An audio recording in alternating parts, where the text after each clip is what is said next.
Привет всем! Хочу вот рассказать немножко об этой какашке Mercedes ML 320. В общем, суть видео. У многих, наверное, вопрос возникал, что за стук такой.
Так вот, в общем, не надо искать причину где-то в цепи, в гидрокомпенсаторах, во вкладышах.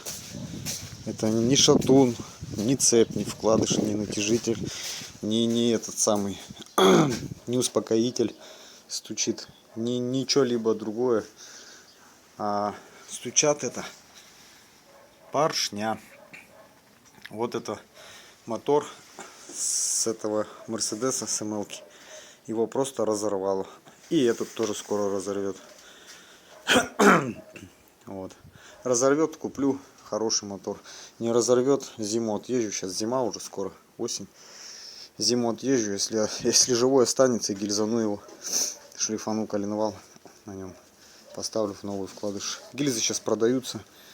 То есть, хоть и мотор идет не гильзованный с завода, но гильзы продают, то есть уже, ну, дабы самопал не лепить, самим там не перетачивать с каких-то там уазовских или еще что-то. Уже эту тему подхватили, там, не знаю, китайцы, не китайцы, какие-то корпоративные там компании, короче, делают гильзы готовые, купил и поставил, короче, сразу на этот мотор М112, вот 3,2 объем. Здесь, короче, вот задиры, вот где поршни еще целые остались. В общем, там задиры страшные, плохо видно. Но суть того, что задиры, это стук из-за задиров. Поршня болтаются в гильзах. И вот этот стук издается такой.